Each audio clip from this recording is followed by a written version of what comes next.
22వ అధ్యాయం.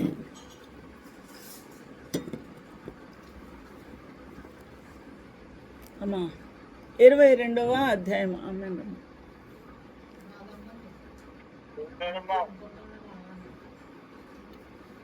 22వ అధ్యాయంలో ఈ యొక్క వాక్య భాగమును ధ్యానం చేయడానికి గాను 22:13 వచనం.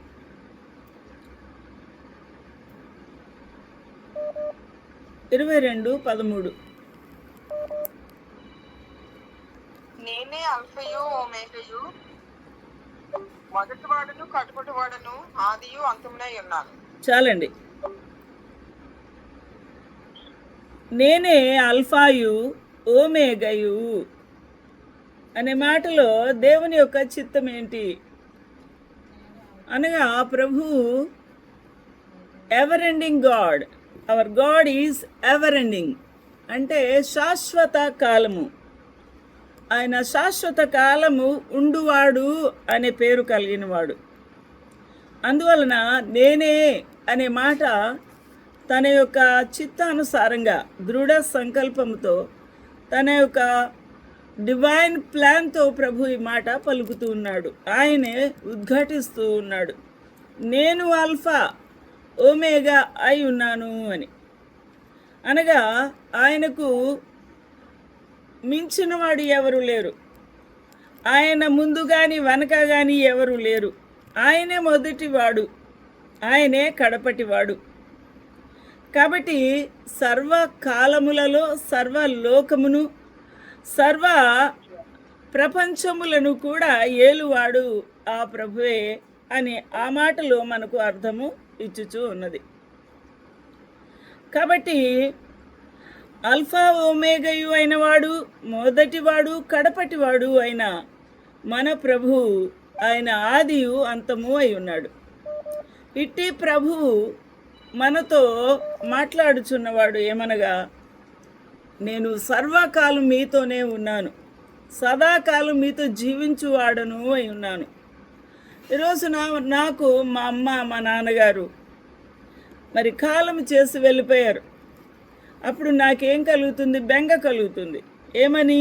నాకు అమ్మ లేరు, నాన్న లేరు అని, నేను ఒక్కదాన్నే ఉన్నాను అని. అప్పుడు మనము భయము, ఆందోళన, మరి ఎంత బెంగతో మనం ఉంటాం. కానీ మన ప్రభు అలాంటి వాడు కాదు. ఆయన నిత్యము జీవించువాడు అయి ఉన్నాడు. ఆయన శాశ్వత కాలము మనతో సహవాసము చేయుటకు నిత్యము ఉన్నవాడు అనువాడు అయి ఉన్నాడు. దేవునికి మహిమ కలుగును గాక. ఈరోజున ప్రతి స్త్రీ, మరి ప్రతి మానవుడు కూడా అర్థం చేసుకోవాల్సిన విషయం ఏమనగా, మనం భయపడవలసిన అక్కర్లేదు, మనము దిగులు చెందవలసిన పని లేదు, మనము దేని గురించి ఆలోచించవలసిన పని లేదు. కానీ ఆయన మీద మన యొక్క విశ్వాసము, నిరీక్షణ, భారము ఆ ప్రభు మీద పెట్టుకున్నప్పుడు ఆ ప్రభు మనతో నిత్యము మనతోనే ఉండి మన భారములను ఆయన వహించి మనకు సులువుగా ఆ కాడిని మోయుటకు సహాయం చేసేవాడై ఉన్నాడు. దేవుని నామముకి మహిమ కలుగును గాక. ఈరోజు మరి ఇంత గొప్ప దేవుడు మనతో ఉన్నాడు. ఇంత గొప్ప దేవుడు మన ప్రభువు అయి ఉన్నాడు. మనం సేవించుచూ ఉన్న దేవుడు శక్తి గలవాడు, జీవము గలవాడు, నిత్యము మనతో జీవించుటకు ఇష్టపడినవాడు, మనకు సహవాసము ఇచ్చుటకు ఆయన శక్తి గలవాడు. ఆయన ఎంతో మరి నిశ్చయత కలిగి ఎంతో ఇష్టపడుతూ ఉన్నవాడు. నా ప్రియమైన వారలారా, మనతో మాట్లాడుటకు, మనతో నిత్యము జీవించుటకు, మనతో మరి సహవాసం చేయడానికి ఇష్టపడే వారి లోకంలో ఉంటారా అని. ఉంటే ఎంతసేపు ఉంటారు అని, ఎంతకాలము ఉంటారని. మరి మనతో సహవాసం చేసేవారు బహు కొద్ది మందే ఉంటారు. మనల్ని ఇష్టపడేవారు కూడా చాలా తక్కువ మందే ఉంటారు. వారికి బెనిఫిట్ ఉంటే, వారికి మన వలన ఏమైనా ఆధారము లేకపోతే మేలు కలిగితే వారు మనతో మాట్లాడుటకు, సహవాసం చేయుటకు ఇష్టపడతారు. మన ప్రభు అలాంటి వాడు కాదు. ఆయన లంచం పుచ్చుకొనడు. ఆయన మన వద్ద నుంచి ఏ ఉపకారమును కానీ ఏ మేలు కానీ కోరని దేవుడు. అట్టి ప్రభు మన ప్రభు. హల్లెలూయా. అంత గొప్ప దేవుడు మనకున్నాడు. కాబట్టి మనం ఒంటరి వారము ఈ లోకంలో కానే కాదు. మనం ఒక్కరమే కాదు. మనం ఒక్కరమే ఈ శ్రమల గుండా, ఈ బాధల గుండా, పరీక్షల గుండా, ఈ భయంకరమైన ఈ ఎదురీతలో మనం ఉన్నాము అని మనం అనుకోవడానికి వీలు లేదు. నా ప్రియమైన వాళ్ళారా, మనం ఎప్పుడూ కూడా మనం ప్రభు మనతో ఉన్నాడు అన్న ఆ గొప్ప నమ్మకము, నిశ్చయత, ఆ ధైర్యం మనము పెట్టుకొని ఉండాలి. దేవునికి మహిమ కలుగును గాక. ఈ అద్భుతమైన ఈ యొక్క ప్రకటన గ్రంథంలో ఇంకో వాగ్దానం ఇస్తూ ఉన్నాడు. జీవవృక్షమునకు హక్కు గలవారై, 22వ అధ్యాయము 14వ వచనం. జీవవృక్షమునకు హక్కుదారులు, జీవవృక్ష ఫలములను తినుటకు హక్కు కావాలి. దానికి ఒక ఎలిజిబిలిటీ కావాలి. ఎంబీబీఎస్ చదవాలంటే నీట్ పరీక్ష రాసిన తర్వాత అప్పుడు వెళ్తారు, అంతే కదండి. బీటెక్ కూడా వారు ఒక ఎగ్జామ్ ఎంట్రన్స్ రాస్తేనే వారు ఎలిజిబుల్ అవుతారు. అదేవిధంగా ప్రిలిమ్స్ అవన్నీ కూడా మెయిన్స్ పాస్ అయితేనే ఐఏఎస్కి వెళ్తారు. అదేవిధంగా జీవవృక్ష ఫలము ఎప్పుడు మనం అనుభవిస్తాము? నా మాట విని నన్ను పంపిన వాని యందు విశ్వాసం ఉంచినవాడు, యోహాను సువార్త 5:24. ఆయన మాత్రమే నిత్య జీవము గలవాడు. నిత్య జీవము కలిగిన వారే జీవవృక్షమునకు అనగా జీవవృక్ష ఫలము తినుటకు హక్కు గలవారే ఉంటారు. దేవునామకి మహిమ కలుగును గాక. జీవ వృక్షమునకు హక్కుదారులుగా మారేవా? ఆ విధంగా ఆ హక్కును పొందుకున్నావా? ఆ జీవము కలిగి ఉన్నావా అనేది గొప్ప ప్రశ్న ఈ లోకంలో మానవుడు వేసుకోవాలి. మనం వెళ్ళేమా వచ్చేమా, మన చర్చికి వెళ్ళేమా వచ్చేమా, కానుకలు ఇచ్చేమా వచ్చేమా కాదు. అది దేవునికి అవసరం లేదు.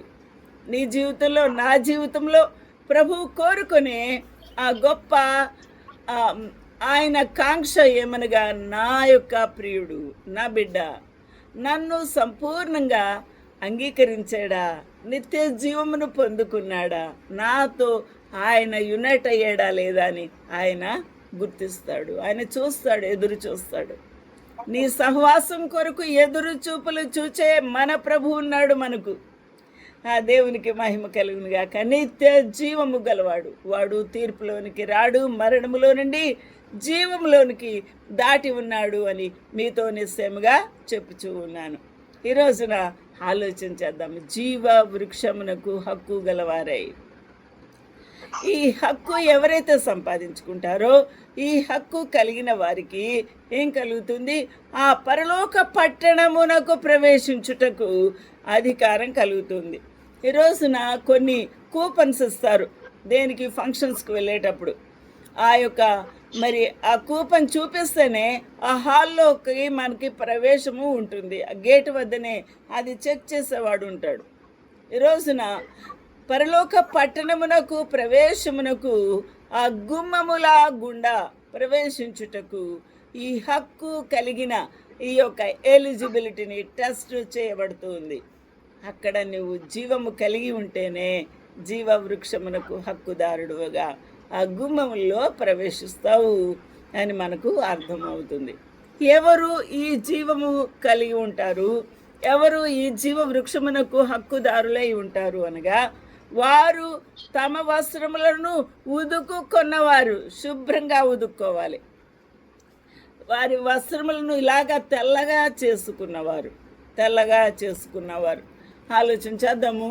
వస్త్రములను తెలుపు చేసుకొనుట అనగా వారి యొక్క పాప జీవితమును, అంతరంగ బాహ్యమైన జీవితమును దేవుని యొక్క ప్రశస్తమైన రక్తముతో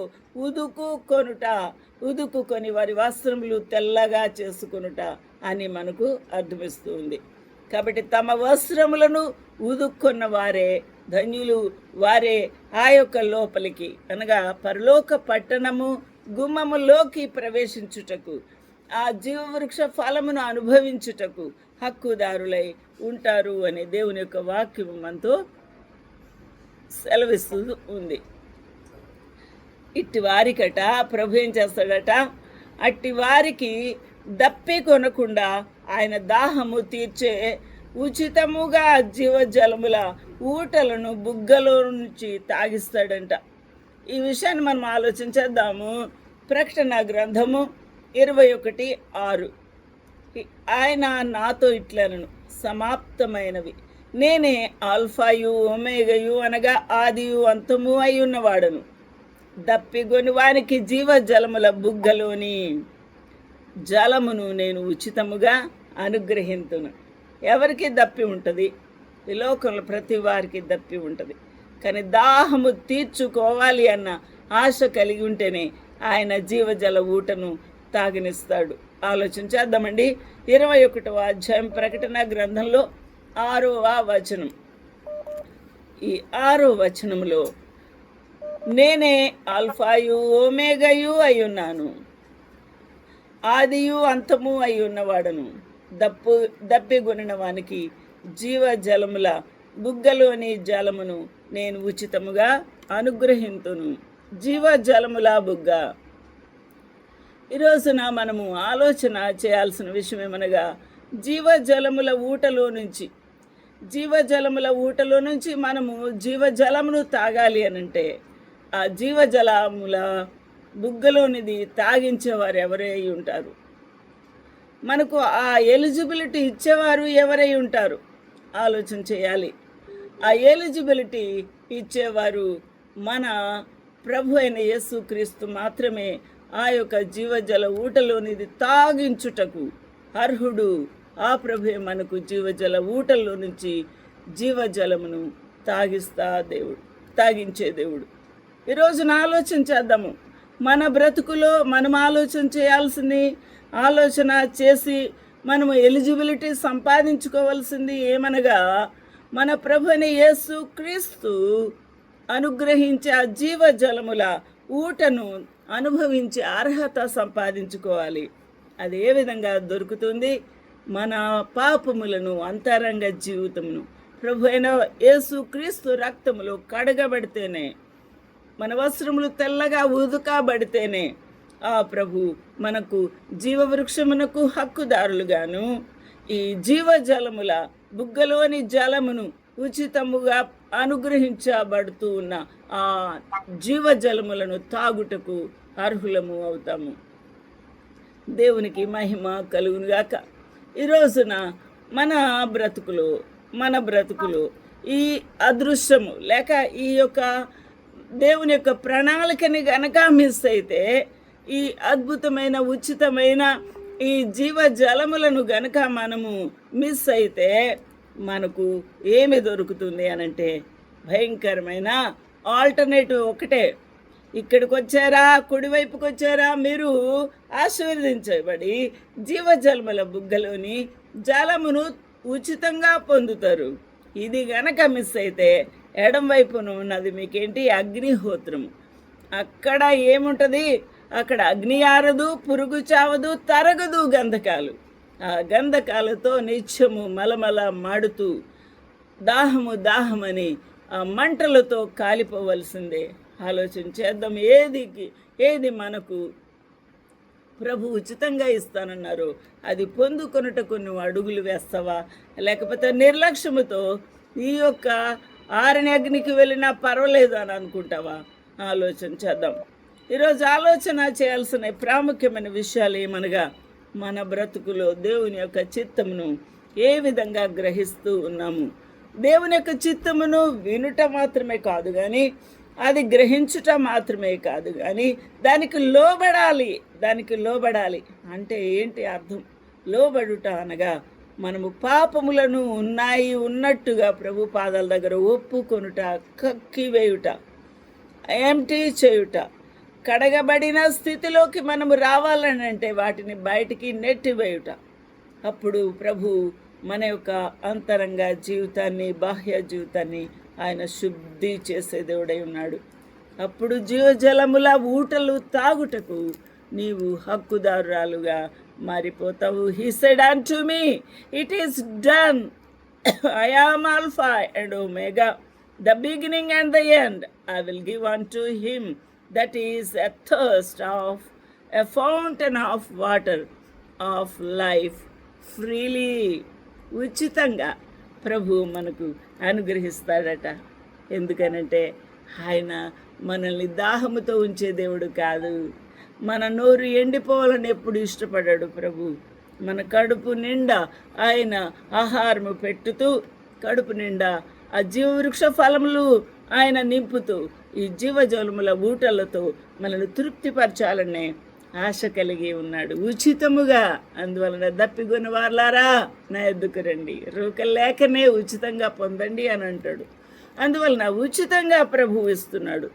ఈ రోజున అనేక మంది దైవ సేవకులు విచారకరమైన సంగతి ఏమనగా, దేవుని యొక్క జీవవాక్యమును ప్రకటించుటకు వారు జీవవాక్యము చేత పట్టుకొని బయలువెళుతూ వారు ఖరీదు పెడుతున్నారు.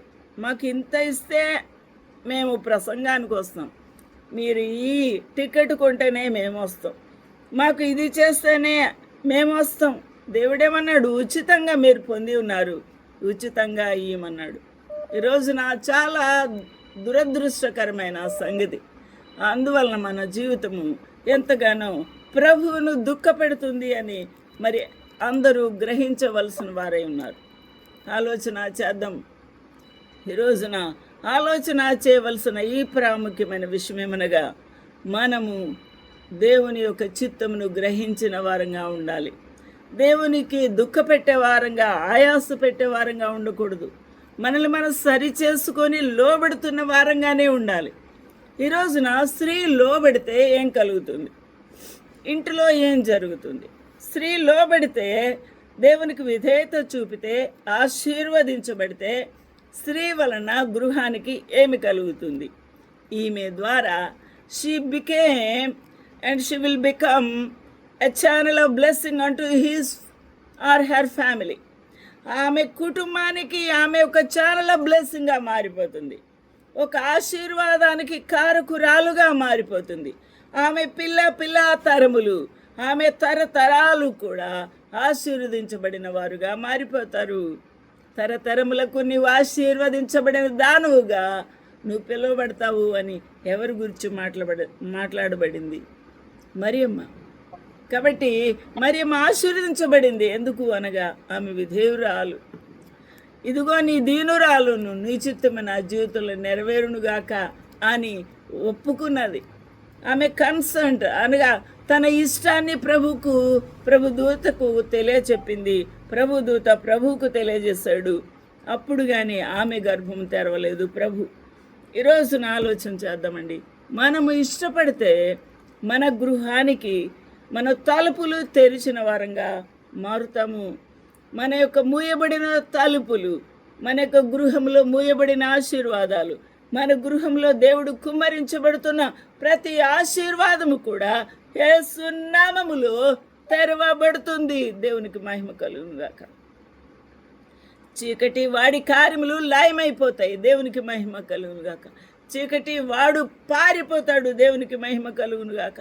దేవుని యొక్క శక్తి, సామర్థ్యత నీ యొక్క కుటుంబం మీద, నీ బిడ్డల మీద, నీ యొక్క యజమానుల మీద, నీ తరతరాల మీద ఉంటుంది. ప్రభు నిన్ను ఏలుబడి చేస్తాడు. నీవు ఆయనకు విధేయురాలుగా మారిపోతావు. ఈ రోజున నువ్వు ఆశీర్వాదానికి కారకురాలుగా ఉండాలని కోరుకుంటావా? లేదా శాపగ్రస్తురాలువై ఆ యొక్క సొదొమ గొమొర్రాలోను, లేకపోతే మరొక పట్టణాలు అవన్నీ కూడా మనం జ్ఞాపకం చేసుకుంటే అవన్నీ కూడా అగ్నికి ఆహుతైపోయి ఉన్నాయి. ఆ యొక్క ఉప్పు స్తంభముగా మారిపోయిన ఆ కుమార్తె సముద్రములో ఉంది. ఆలోచన చేద్దాం. ఈ రోజున ఇంత భయంకరమైన మరి ఆ స్త్రీలు మనకు మాదిరా? ఆలోచన చేద్దాం. దేవుడు ఆశీర్వాదానికి కారకురాలుగా అవ్వమని ప్రభు చేస్తే, ఆమెను మనం జ్ఞాపకం చేసుకున్నప్పుడల్లా ఈ లోకమునకు శాపము తీసుకుని వచ్చి, ఉగ్రతను తీసుకుని వచ్చి, మన యొక్క ప్రసవ వేదనను పెంచిన స్త్రీగా ఈ లోకములో మనము ఆమెను జ్ఞాపకం చేసుకుంటున్నాము.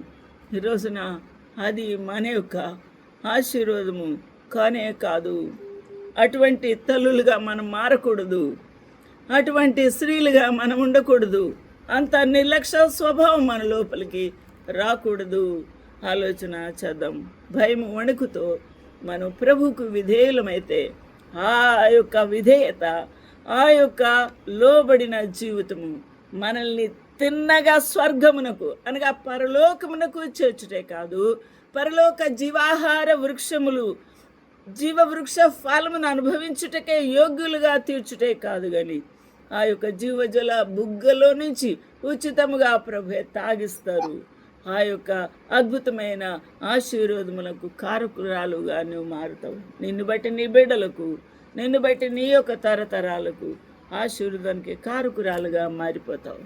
ఈ రోజున నీకు ఏది కావాలి? ఆశీర్వాదమునకు కారకురాలుగా నువ్వు మారాలా, లేదా నువ్వు శాపగ్రస్తురాలుగా నిలబడిపోవాలా? ఆలోచన చేద్దాం.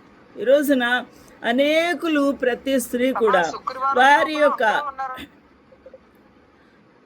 అమ్మ మీరు స్టాప్ చేయండి ప్లీజ్, స్టాప్ చేయండి ప్లీజ్.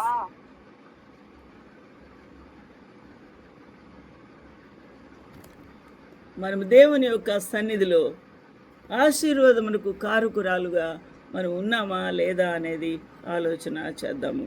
ప్రభు ఈ యొక్క వాక్యమును దీవించునుగాక. ఆమేన్.